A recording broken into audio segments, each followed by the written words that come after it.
Assalamualaikum warahmatullahi wabarakatuh.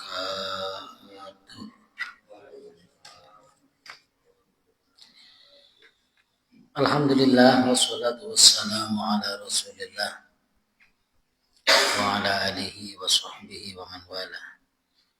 La haula wa la quwwata illa billah. Qalu subhanaka la ilma lana illa ma 'allamtana. Innaka antal alimul hakim. Qala rabbi shrah li sadri wa yassir li amri wahlul 'uqdatam min lisani yafqahu qawli. Amma ba'du. Para tokoh segenap jajaran takmir pengurus Masjid Sirajul Muttaqin, jemaah Bapak Ibu, jemaah majelis ta'lim yang rutin setiap hari Rabu malam Kamis dari Aswaja Kota Malang. Syukur alhamdulillah kita ucapkan atas segala nikmat Allah berikan. Salawatullah salam mudah-mudahan tercurah limpahkan kepada junjungan baginda besar Muhammad sallallahu alaihi wasallam. Mari kita masuki kajian kitab Irsyadul Ibad. Kita berkirim Fatihah dulu kepada pengarangnya, Syekh Zainuddin bin Abdul Aziz bin Zainuddin Al-Madibari. Mudah-mudahan kita yang membaca, yang mendengarkan, yang hadir mendapatkan tetesan barokah ilmu dari pengarang kitab ini. Wa ila hadratin Nabiyil Mustafa sallallahu alaihi wasallam. Al-Fatihah. Bismillahirrahmanirrahim. Alhamdulillahirabbil alamin. Maliki yaumiddin. Iyyaka na'budu wa iyyaka nasta'in. Ihdinas siratal mustaqim, siratal ladzina an'amta 'alaihim ghairil maghdubi 'alaihim waladdallin. Bismillahirrahmanirrahim. Terakhir beberapa minggu yang lalu sampai pada kalimat wa syuriqat julusun bainahuma bituma'ninatin wa muwalatin urfan. Masih terkait dengan hari Jumat, kelebihan di hari Jumat. Di sini syarat sahnya Jumat ada 6, sudah diterangkan. Di antaranya adalah bahwa sholat Jumat itu harus dilakukan secara berjamaah. Ada imamnya, ada makmumnya. Harus. Tak boleh sholat Jumat itu sholat sendirian, tak sah. Harus berjamaah. Kan beda dengan sholat zuhur kan. Kalau sholat zuhur sholat sendirian boleh kan, sah kan. Tapi sholat Jumat tidak boleh sholat sendirian. Dan syaratnya harus 40 orang imamnya, 40 orang dalam mazhab Syafi'i yang sudah mukallaf dan laki-laki semua serta bertanah air, bukan musafir, bukan orang numpang sholat. Yang 40 itu dihitung, tidak ada yang orang hanya numpang sholat, tidak termasuk hitungan 40. Asli orang warga sini 40 orang. Dan sholat Jumat itu dilaksanakan persis waktunya seperti waktunya sholat zuhur. Mau jam 1 boleh sholat Jumat, mau jam 2 boleh, masih ada zuhur kok. Nah gitulah waktunya zuhur. Tapi yang umum orang kan di awal waktu kan sholat Jumat. Boleh kok misalkan masih belum datang kok, masih belum lengkap orangnya, ditunggu sampai jam 2. Tidak masalah. Umpama.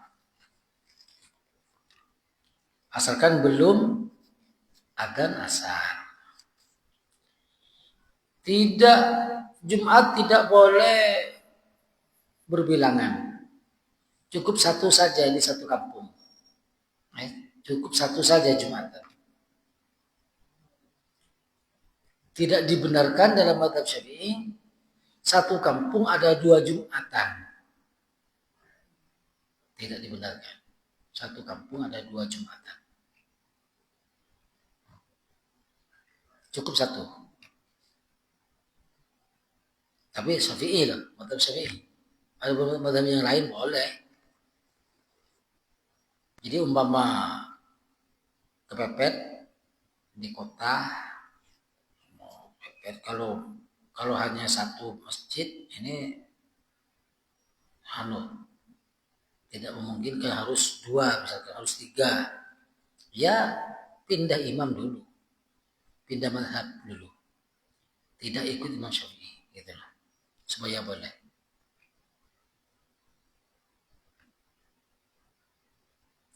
Buktinya banyak kok di kota ini, satu kampung ada beberapa Jumat.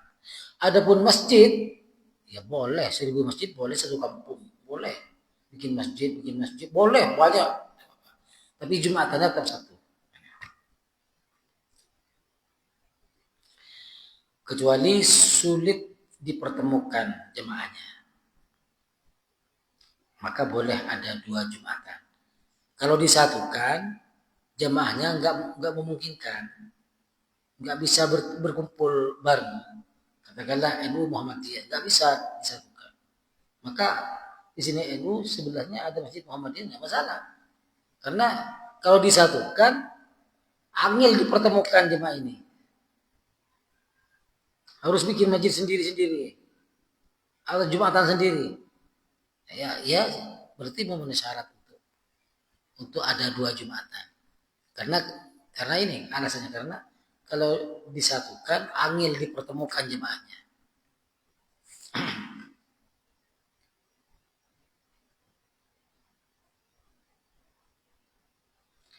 Syaratnya lagi harus sholat Jumat itu didahului oleh khutbah. Jadi khutbah dulu baru sholat Jumat, kan gitu.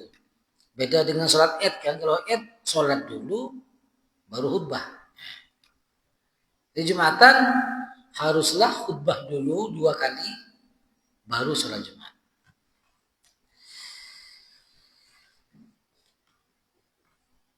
Dan khutbah itu ada rukun-rukunnya. Kalau tidak memenuhi rukun-rukun khutbah, khutbahnya tidak sah.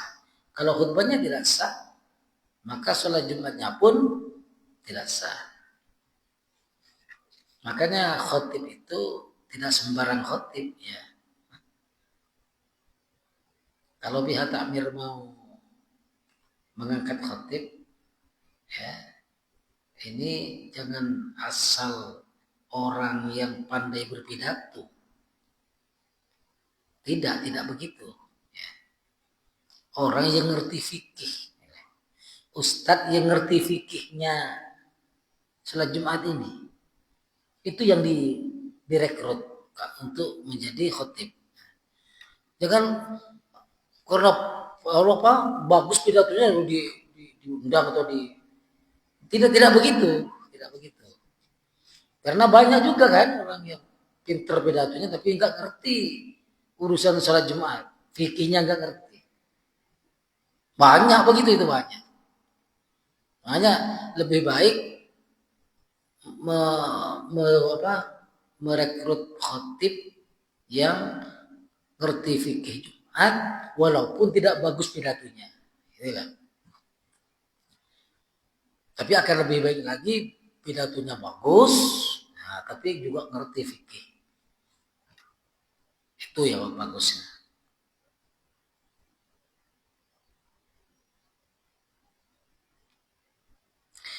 Wa syurita julusun bainahuma bi tumaninatin.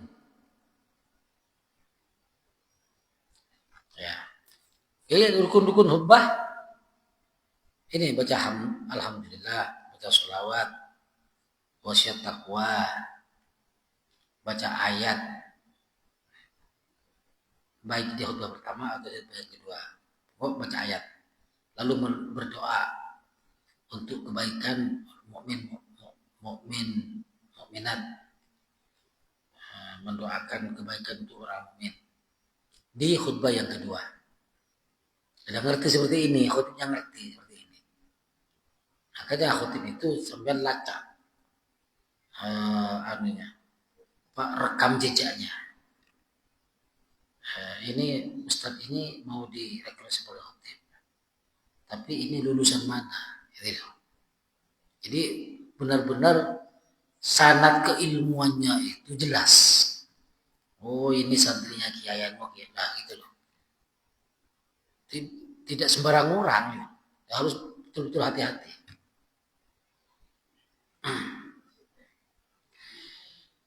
Wa syurita julusun bainahuma, Pak Khotib itu disyaratkan harus duduk di antara dua khutbah, ya kan?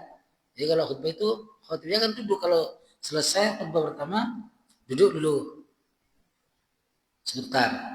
Sebentarnya itu seperti apa? Duduk sebentar seperti apa? Bitumakninatin, dengan tumakninah duduknya. Ya, kalau khotib tidak ngerti ini, bisa saja khotib itu duduk tapi tidak tumakninah. Bisa saja. Ya duduk sambil gerak-gerak buka bukunya, misalkan buka buku, kan enggak tumakninah jadinya. Kalau enggak ngerti fikih. Sangat mungkin terjadi ini. Jadi khotib selesai khutbah pertama duduknya itu enggak tumakninah, duduk langsung dicari khutbah keduanya itu dicari, mana enggak ketemu. Oh, cari. Lo kan enggak tumakninah. Rusaklah khutbah itu. Maka salat Jumat juga enggak sah.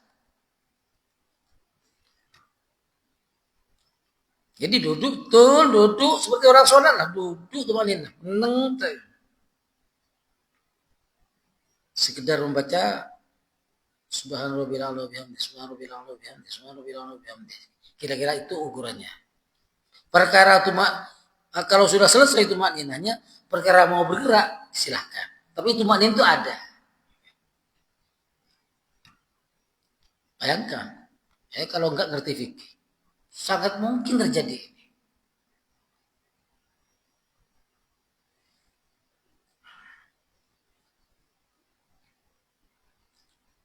Ini syarat.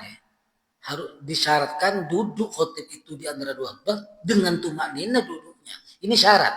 Jadi kalau tidak tumakninah berarti ini tidak cukup syarat.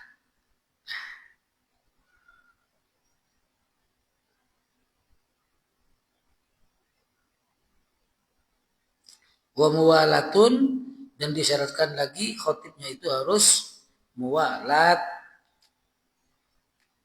bersegera menurut kebiasaan. Segera itu artinya nyambung. Baina arkanihima, di antara rukun khutbah itu, dan wa bainahuma wa bainas shalah, di antara dua khutbah dan di antara sholat. Jadi selesai khutbah duduk, khutbah lagi, itu nyambung. Tidak ada jedah yang agak lama. Dia nyambung. Itu namanya bersegera. Antara khutbah selesai, dia khutbah dua kali selesai, langsung nyambung ke sholatnya. Jadi tidak boleh misalkan habis khutbah kita masih ngasuh dulu misalkan. Ngasuh dulu. Agak lama baru sholat. Nah, ini namanya tidak segera. Berarti tidak cukup syarat. Bisa batal nanti sholatnya ini. Tapi nggak ada kan begitu, itu habis khutbah masih ngasuh dulu, nggak ada. Tapi umpama ada, syaratnya harus selesai khutbah harus nyambung ke sholatnya. Boleh kok khotibnya dan imamnya beda orang, boleh. Khotibnya selesai, imamnya orang lain, tidak apa-apa, ada masalah. Yang penting itu tadi nyambung. Habis khutbah nyambung sholat langsung. Tuhurun dan suci. Syaratnya juga khatib itu suci. Ya suci. Pakaiannya, ya sorbannya, bahkan tongkatnya. Tongkat itu harus dipastikan suci. Apakah ada tongkat yang najis? Bisa saja kan. Misalkan tongkatnya ada laba-labanya, tapi mati laba-laba, dibangkai, nggak dibersihin. Kan ada najis namanya. Kalau jadi bangkai laba-laba itu jadi najis. Jadi dibuat tongkat untuk khutbah. Nah, ini nggak memenuhi syaratnya. Syaratnya harus suci.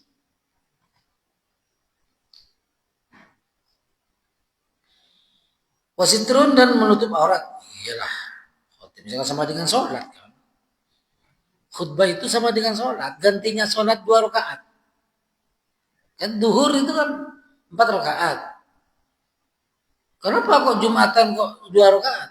Ya, mana 2 rakaatnya lagi? Kan dia gantinya duhur. Yang 2-nya lagi itu diganti khutbah itu. Makanya 2 kali khutbahnya. Jadi khotibnya juga nutup aurat. Waktu yang menikmati. Wajib ismaul arba'in. Wajib memperdengarkan khutbah itu, memperdengarkan kepada 40 orang itu. Wajib diperdengarkan, disampaikan suaranya dengan lantang sampai bisa didengar oleh 40 orang. Wajib hukumnya memperdengarkan khutbahnya kepada 40 orang. Jadi suara itu nyampe maksudnya. Perkara jamaahnya tidak mendengarkan, urusan lain. Yang penting kewajiban khutib sudah disampaikan. Suaranya sudah jelas. Perkara jamaahnya tidur, ya ini kan urusan lain. Suara nyampe kok. Sudah selesai tugasnya khotib. Tugasnya menyampaikan suara sudah nyampe. Cuma jamaahnya tidur. Ya urusan lain.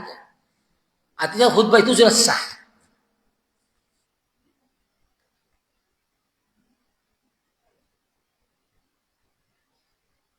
Faraon.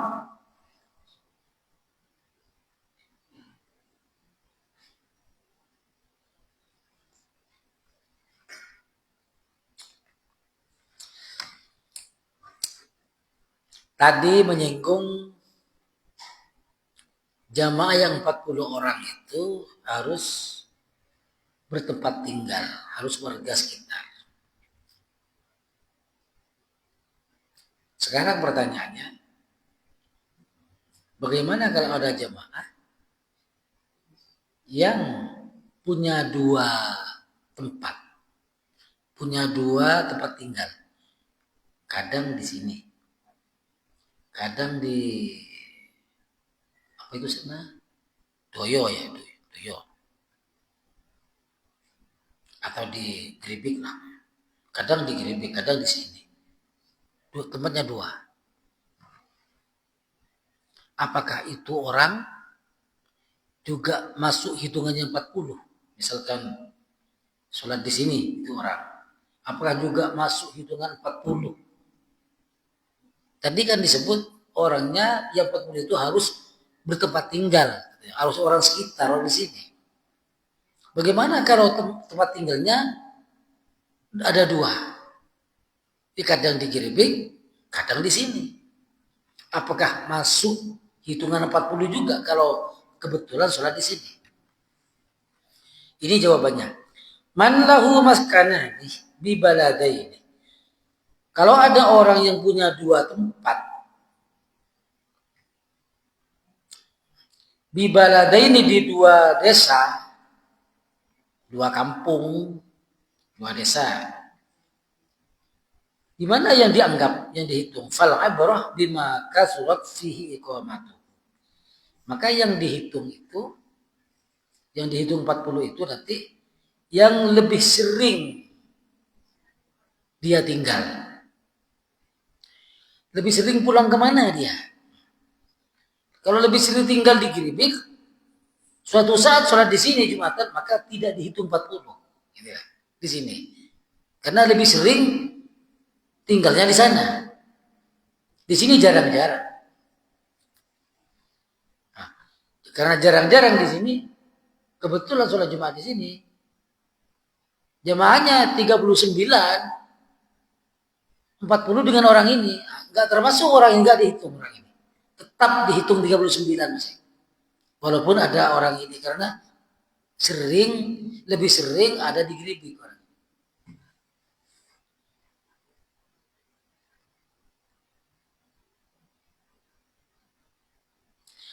Kalau sama, fa'inistawaya fil kulli. Kalau sama, seminggu di Geribik, seminggu di sini. Selalu begitu. Seminggu di sana, terus gitu. Sama. Lalu yang dihitung 40 itu di masjid yang mana? Fabil mahallil ladzi huwa fihi alat iqamatul Jumat. Di mana saja dia sholat Jumat, baik sholat di Geribik atau sholat di sini, itu tetap dianggap 40. Hitungan. Kalau sholat di sana ya dianggap 40 di sana. Kalau sholat di sini dianggap 40 sholat di masjid sini. Karena sama anunya. Tinggalnya sama.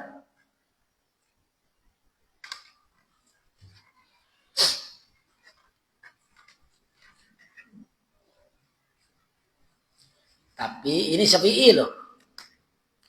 Jangan gara-gara ini, misalkan ada masjid jamaahnya kurang, hanya 38 yang terhitung, itu ya, 38. Jangan gara-gara ini lalu prei Jumatan, jangan gitu. Kalau tidak sah kata iya itu Syafi'i. Jadi supaya tidak jadi fitnah. Apa kata orang kalau Jumatan libur, gimana kata orang? Lalu bubar tidak sholat Jumat. Tetap tidak sholat Jumat, ikut madhab yang lain. Itu lebih aman. Cuma dalam Syafi'i itu kalau seperti itu disunahkan nanti habis sholat Jumat sholat lagi bareng-bareng. Sholat apa? Sholat duhur. Itu caranya. Jangan bubar, jangan berai. Walaupun hanya 5 orang, tetap Jumatan dilakukan.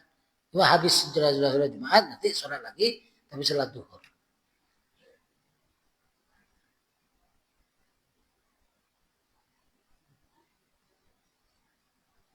Apakah sah Jumatnya? Sah. Menurut madhab yang lain, bukan menurut Syafi'i.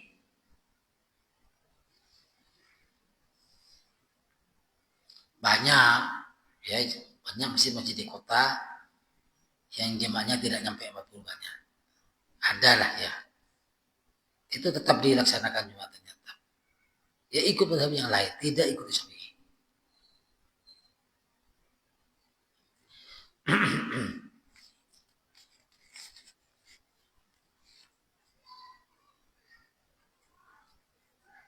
Itu sekolahan ada beberapa sekolahan yang melaksanakan sholat Jumat di sekolahan.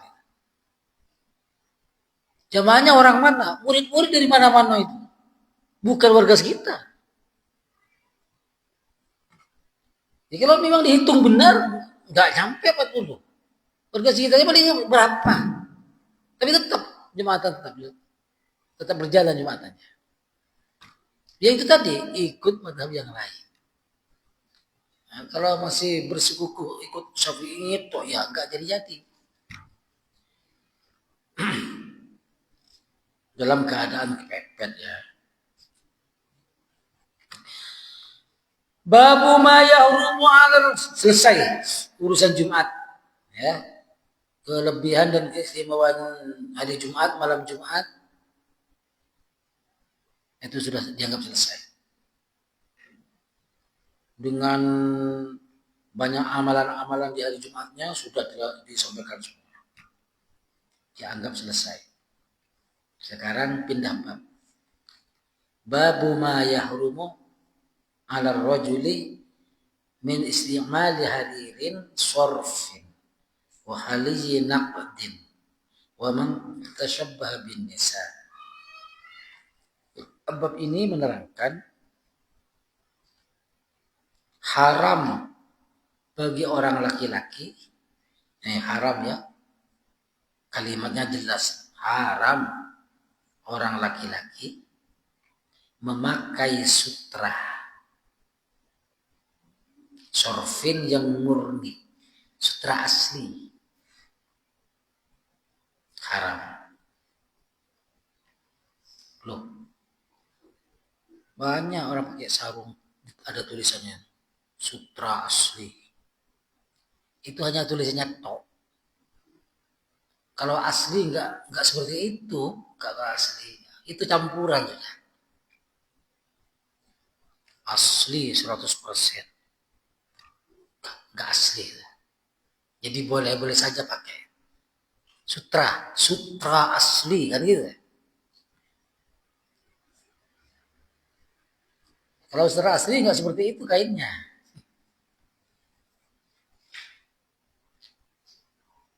Tapi kalau asli benar-benar asli, haram dipakai oleh orang laki-laki. Dan boleh dipakai oleh perempuan. Khalinatin dan perhiasan emas. Tak boleh laki-laki pakai emas. Haram hukumnya. Wa man tashabbaha bin nisa, dan laki-laki yang menyerupai perempuan. Jadi ada 3 ini yang diharapkan untuk laki-laki. 1, memakai sutra asli. 2, pakai perhiasan emas. 3, laki-laki itu juga harap menyerupai perempuan. Waria. Apa? Itu perempuan ya, waria. Perempuan menyerupai laki-laki. Ini laki-laki menyerupai perempuan.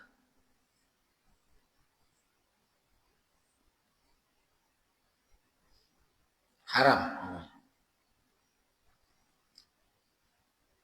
Coba lihat hadisnya seperti apa. Imam Abu Dawud, Imam Nasai meriwayatkan hadis dari sahabat Ali karramallahu wajhah. Kata Sayyidina Ali, ra'aitu Rasulullah, aku melihat Rasulullah akhadha hariran, mengambil sutra, faja'alahu an yamini, lalu sutra itu ditaruh di kanannya. Kata Sayyidina Ali, Rasulullah melakukan itu. Saya melihat Rasulullah mengambil sutra tapi ditaruh di kanannya. Wadhahaban, dan mengambil emas, Rasul mengambil emas tapi faja'alu ditaruh di kirinya. Sutra ada di kanannya, emas ada di kirinya.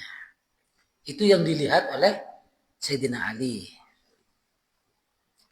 Tsumma lalu Rasul sabda, inna hadzaini, yang 2 ini, sutra dan emas, haramun ala dzukuri ummati, haram hukumnya untuk umatku yang laki. Untuk orang laki-laki dari umatku, ini haram semua ini. Sutra, emas. Haram dipakai. Jangan salah paham. Haramnya itu dipakai. Bukan dimiliki. Kalau memiliki boleh-boleh saja. Saya punya sutra, boleh. Yang haram itu memakainya.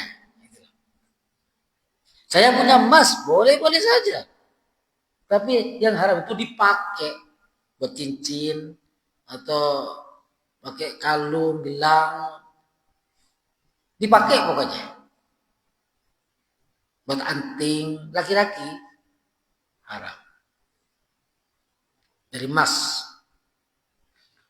Ya kalau memiliki boleh, punya 2 kilo, 3 kilo emas boleh. Asal jangan dipakai.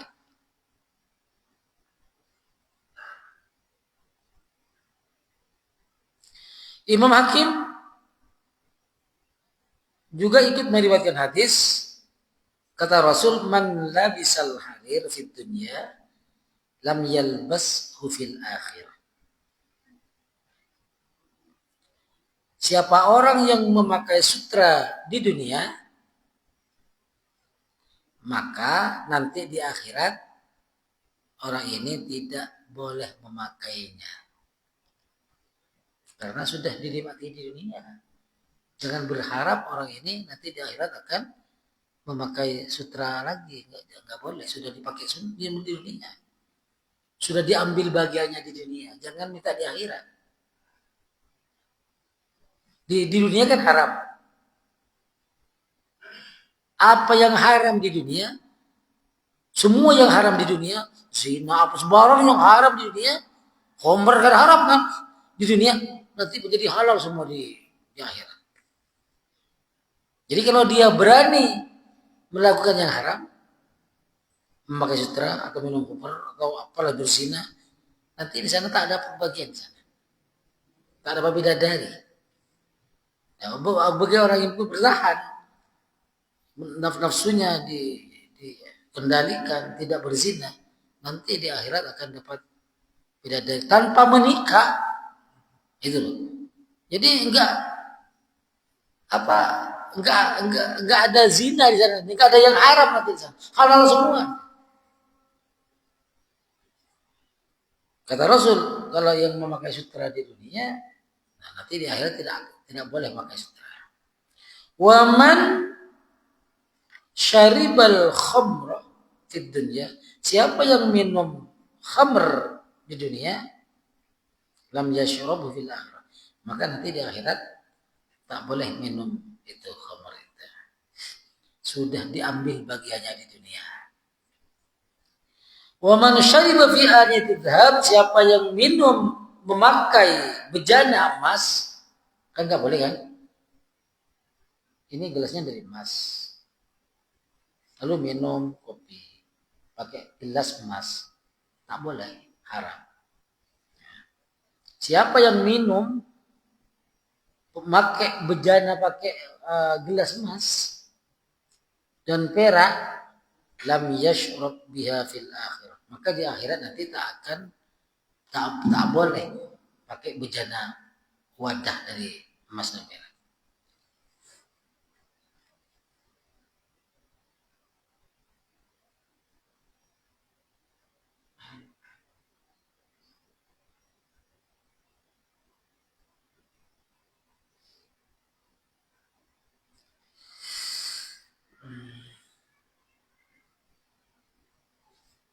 Allah berfirman, walibasuhum fiha harir.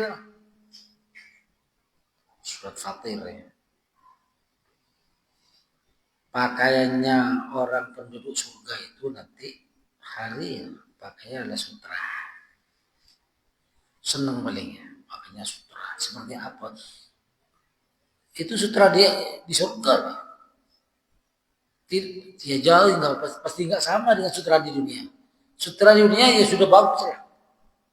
Tapi ini bukan sutra di dunia, sutra di akhirat. Jauh lebih menyenangkan. Walibasuhum fiha harir. Pakaian mereka itu di dalam surga harir, yaitu sutra pakaiannya. Mudah-mudahan masuk surga semua ini ya jemaah ini. Supaya bisa menikmati apa yang dilarang di dunia ini. Dan dinikmati semua di sana.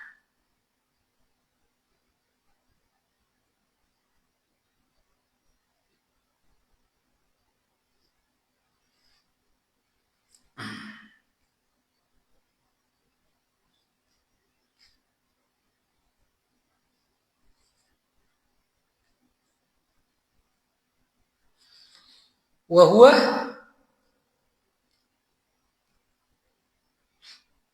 Al-Bazzar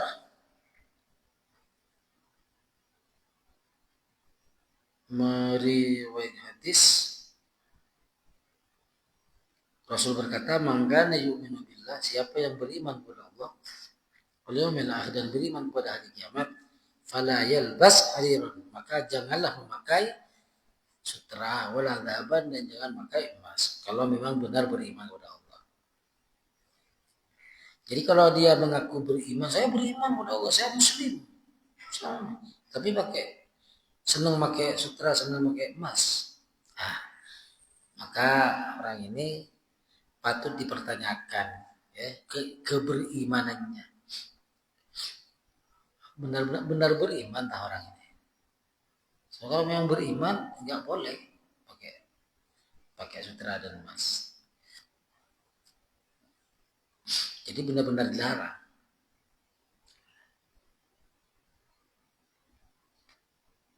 Hukumnya haram kalau ada orang yang laki-laki pakai emas.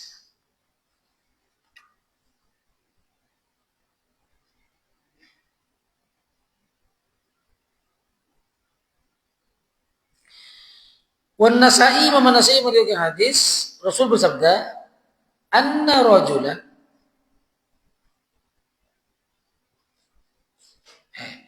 berkata Imam Nasa'i bercerita, ada orang datang dari negeri Najran menghadap Rasulullah Sallallahu Alaihi Wasallam. Orang ini datang sowan ke Kanjeng Nabi. Wa alaihi khatamun min dhahabin. Orang ini, orang laki ini memakai cincin emas. Khatamun min dhahabin, memakai cincin emas. Jadi ada orang pakai cincin emas sowan ke Kanjeng Nabi. Ya. Yang cerita Imam An-Nasa'i. Fa'arada anhu Rasulullah. Rasul berpaling dari orang ini. Jadi dia sowan Rasulullah, Rasul berpaling dari orang ini. Tidak direken lagi. Karena pakai cincin emas. Berpaling Rasulullah. Tidak dihadapi oleh Rasulullah. Qala innaka jitani wa fi yadika jamratun min nar. Rasul berkata ke orang ini, kamu ini datang ke aku, sowan ke aku, sementara di tanganmu itu ada bara api. Jadi cincin emas itu dianggap bara api. Kamu datang ke aku, itu di jarimu itu ada bara api. Berarti ini kan katakanlah Rasul itu marah. Kok mau kamu memakai bara api? Ya emasnya itu maksudnya. Berarti ini larangan. Tidak boleh.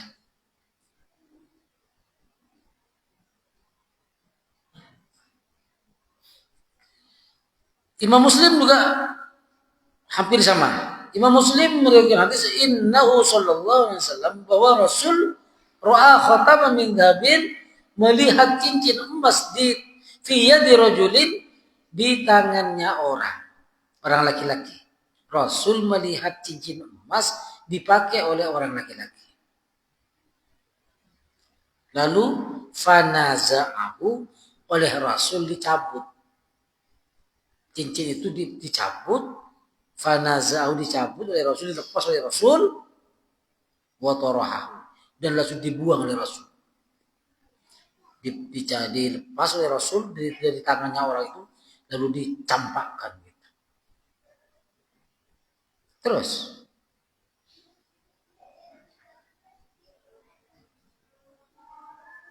waqala ya'madu ahadum ila jumratin min nar. Lalu Rasul berkata,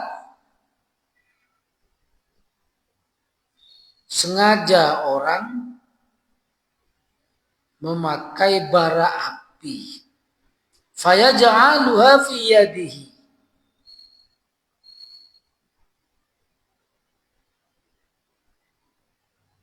Wa qala ya'madu ahadukum ila jamratin min nar fayaj'alha fi yadihi. Faqila lirrajul ba'da ma dhahaba Rasulullah. Setelah itu Rasul kan pergi. Begitu dibuang, cincin emas ini dibuang, Rasul pergi. Ada orang berkata ke orang laki tadi yang pakai, yang punya cincin emas. Khudh khatamaka. Ada orang, katakanlah, bukan Rasul, orang di sekitar. Ambil cincin itu sudah dibuang oleh Rasul, ambil. Rasul sudah pergi, ambil. Pinta fi'abih, ambil, pakai lagi. Nah, kata ada orang yang nyuri. Fakola, lah jawab orang ini, orang laki ini jawab, wallahi demi Allah la akhudhu, tidak ngambil lagi saya dengan cincin itu. Maka apalagi sudah disampaikan dibuang oleh Rasul, saya tidak akan mengambil lagi, kata orang laki ini. Itu sudah dibuang oleh Rasul, artinya sudah Rasul melarang itu. Begitu ceritanya. Kalau orang sekarang mungkin ya kalau ada ustadznya yang diambil ustadznya dibuang, ya mungkin orang ini marah-marah ke ustadznya. Tapi dulu enggak, namanya sahabat kok. Itu kan sami'na wa ta'na kalau orang dulu itu. Apa yang dilarang oleh Rasul mungkin dilarang. Ya buktinya itu diambil, cincinnya dibuang oleh Rasul pergi. Ambil apa kata orang? Ambil. Itu sudah Rasul pergi. Tidak, demi Allah, saya tidak akan mengambilnya lagi. Itu sudah dibuang oleh Rasul. Itu sudah dilarang artinya. Cincin emas. Berharga kan? Itu sampai tidak mau diambil lagi gitu kan. Berharga. Wal Bukhari, Imam Bukhari juga meriwayatkan hadis, la'ana Rasulullah. Rasul melaknat. Riwayat Imam Bukhari. Rasul melaknat al-mukhannisin minar rijal. Orang laki yang menyerupai perempuan. Wal mutarajjilat minan nisa, dan perempuan yang menyerupai laki-laki. Dilaknat oleh Rasul. Apa dilaknat itu? Jadi dikutuk oleh Rasul. Kalau ada laki-laki kok menyerupai perempuan, atau sebaliknya ada perempuan menyerupai laki-laki.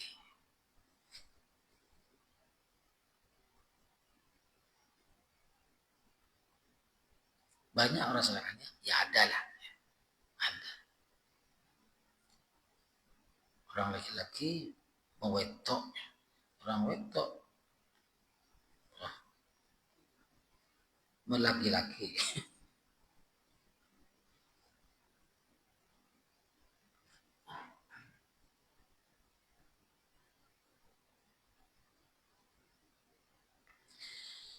Wa Abu Daud wa Nasa'i, riwayat Imam Abu Daud Imam Nasa'i, la'ana Rasulullah ar-rajulah. Rasul melaknat juga ar-rajulah, orang laki, yalbasu labasatal mar'ah, yang memakai pakaian perempuan. Laki-laki pakaiannya yang dipakai pakaian perempuan dipakai laki-laki. Atau sebaliknya, perempuan memakai pakaiannya laki-laki dipakai oleh perempuan. Tapi dalam kajian fikih ini pakaian yang memang khusus, pakaian khas perempuan itu dipakai laki-laki. Itu yang tidak boleh. Yang memang khusus perempuan pakaian itu dipakai laki-laki. Seperti rok, khusus perempuan kan. Kalau celana mungkin sama-sama bisa. Ya.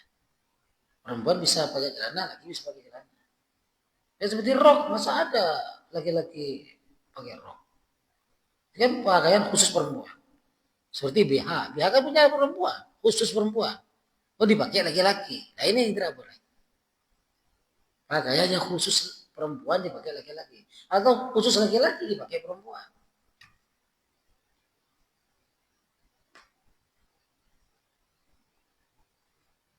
Seperti kopiah. Laki-laki kan. Kok ada perempuan pakai kopiah?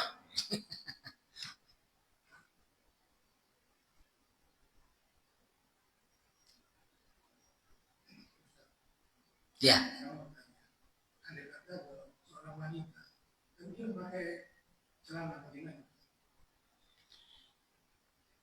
Ya, kalau setahu saya pakaian celana itu umum.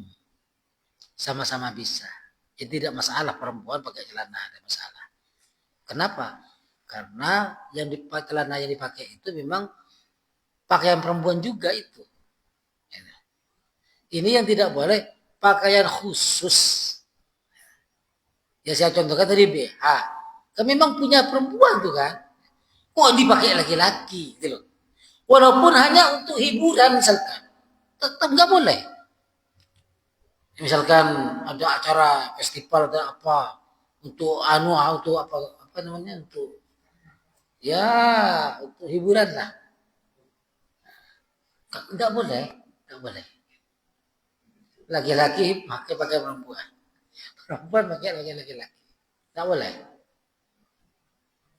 Ini dilaknat. Rasulullah melaknat orang perempuan yang memakai pakai laki-laki dan laki-laki memakai perempuan. Dilaknat oleh Rasulullah.